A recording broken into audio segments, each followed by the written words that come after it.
क्या आज एसडीएम ज्योति मौर्य जाएंगी फैमिली कोर्ट और लेंगी अपना मुकदमा वापस, या फिर करेंगी तलाक की अर्जी पर हस्ताक्षर?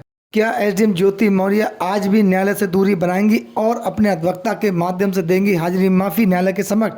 आलोक मौर्य का अगला स्टैंड क्या होगा? नमस्कार इंडियंस, आज के एपिसोड में आपका बहुत बहुत स्वागत और अभिनंदन है। मैं हूं आपका दोस्त देवेंद्र पटेल अपना इंडिया से। आज के एपिसोड में हम आपसे बात करेंगे एसडीएम ज्योति मौर्य की, जो आज न्यायालय के समक्ष उनकी सुनवाई है। तलाक की अर्जी पर जो डेट निश्चित है उस पर आज न्यायालय में क्या हो सकता है, एसडीएम ज्योति मौर्य का अगला स्टैंड क्या होगा, या फिर आलोक मौर्य और एसडीएम ज्योति मौर्य का जो तलाक का मामला है, जो मुकदमा है, वो वापस होगा या फिर उसमें डेट ही मिलेगी। दोस्तों, पिछले कई डेट से आलोक मौर्य और ज्योति मौर्य ने न्यायालय से दूरी बना ली है, यानी कि उन्होंने अपने अधिवक्ता के माध्यम से ही न्यायालय के समक्ष हाजिरी माफी की अर्जी दाखिल की है और नई डेट लेते रहे हैं, जिसमें उन्होंने कहा है कि सरकारी कामों में व्यस्त होने के कारण न्यायालय के समक्ष हाजिर होने में असमर्थ है, यानी कि सरकारी कार्यों में व्यस्त हैं, इसीलिए न्यायालय हाजिर नहीं आ पा रहा है।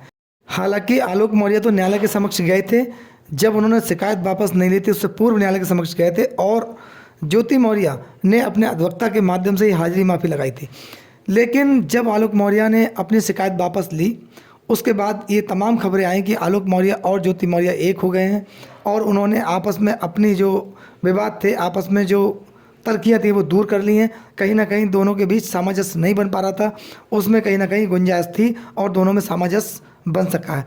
ऐसी खबरें आई, लोगों की जानकारी में आया, मीडिया के सामने बीना मानवी ने तमाम ऐसे बयान दिए कि आलोक मौर्य और ज्योति मौर्य एक हो गए हैं और किसी प्रकार कोई मुकदमा नहीं, कोई बात नहीं। लेकिन जो आलोक मौर्य ने शिकायत जब से वापस ली उसके बाद ज्योति मौर्य ने कोई अपनी तरफ से पहल नहीं की और ना ही किसी प्रकार कोई मुकदमा उन्होंने अपना न्यायालय से वापस लिया, जिसमें कि उनके दो मुकदमे थे, आईटी एक्ट और घरेलू हिंसा दहेज उत्पीड़न का मुकदमा, वो भी ज्योति मौर्य की तरफ से वापस नहीं लिया गया।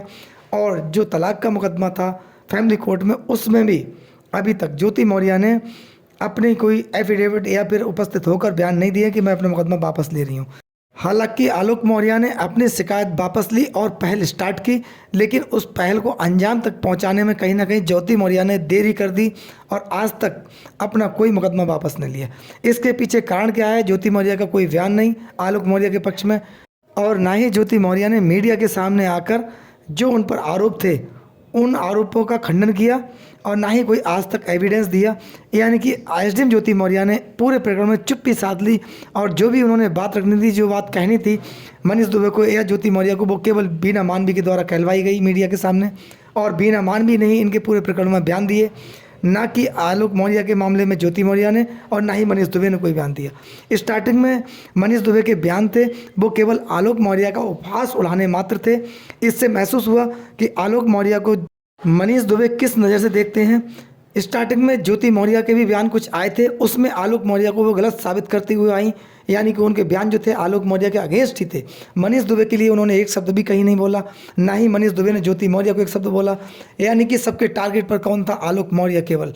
लेकिन इसके बावजूद भी आलोक मौर्य ने ज्योति मौर्य के खिलाफ जो शिकायत की थी वो वापस ली, लेकिन ज्योति मौर्य की तरफ से आज तक पूरे प्रकरण में कोई बयान ना आना या फिर मुकदमा वापस लेने की कोई पहल ना करना, ये एक गंभीर सवाल खड़ा करता है।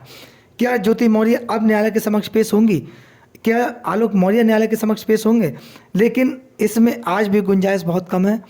कुछ नज़दीकी जानकारों का कहना है कि ज्योति मौर्य आज भी न्यायालय के समक्ष पेश नहीं हो सकती हैं, यानी कि ज्योति मौर्य आज भी न्यायालय से दूरी बनाएंगी, ना ही वो अपने बयान दर्ज कराएंगी और ना ही वो अपना मुकदमा आज वापस लेंगे। इस पूरे प्रकरण में काफ़ी सवाल उठना लाजमी है, क्योंकि जब एक प्रकार से देखा जाए बीना मानवी के जो बयान है उस हिसाब से पूरा परिवार एकजुट है, लेकिन ये भी सच्चाई नहीं है। सच्चाई से ये बात परे है।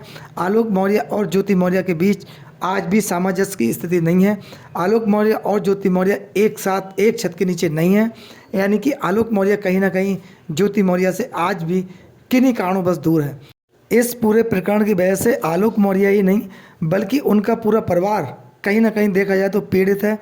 उनका कहना है, उनके नज़दीकियों का कहना है कि ज्योति मौर्य की वजह से सुब्रा मौर्य ने पेशबंदी की नज़र से हम पर मुकदमा लिखवाया है, जिसकी कानूनी जंग हम लोग लड़ रहे हैं और कहीं ना कहीं इस वजह से भी हम पीड़ित हैं।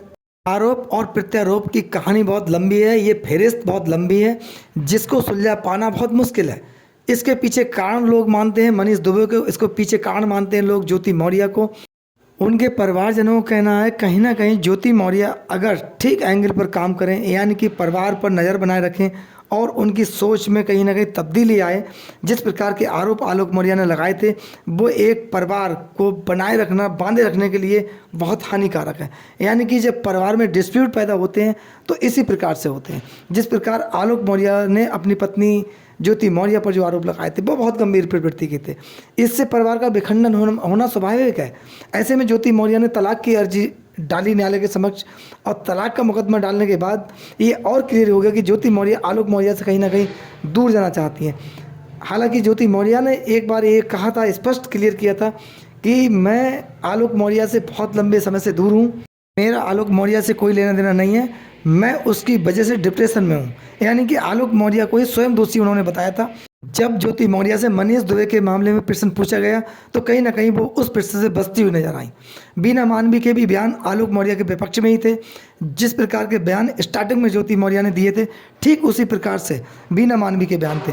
तब लोगों का ऐसा कहना हुआ कि जो बात बीना मानवी स्वयं कह रही थी वो उनके बयान नहीं थे, बल्कि ज्योति मौर्य और मनीष दुबे के बयान थे। केवल एज ए प्रवक्ता बीना मानवी ने काम किया ज्योति मौर्य और मनीष दुबे के लिए। उसके बाद उन्होंने ये पुष्टि कर दी न्यायालय के समक्ष, एक बार भी ज्योति मौर्य नहीं पहुंची, लेकिन बीना मानवी ने ये पुष्टि कर दी कि आलोक मौर्य और ज्योति मौर्य एक हैं। अगर दोनों एक हैं, अगर दोनों में पारदर्शिता है, दोनों एक छत के नीचे हैं, दोनों एक साथ हैं, तब मुकदमे वापस लेने में देरी क्यों? जबकि जो दहेज उत्पीड़न के और IT एक्ट का जो मुकदमा लिखवाया है, ज्योति मौर्य चाहें वो अपना शपथ पत्र आईओ विवेचक के समक्ष दे सकती हैं, न्यायालय के समक्ष अपने बयान दे सकती हैं।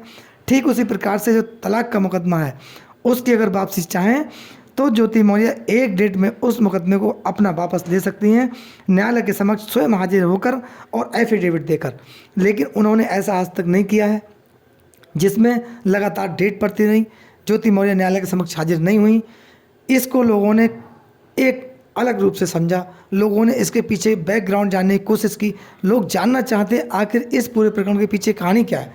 क्या ज्योति मौर्य अभी भी आलोक मौर्य से दूर रहेंगी या आलोक मौर्य से तलाक लेंगी, वो भी कानूनी रूप से ज्योति मौर्य आलोक मौर्य से अलग होंगी?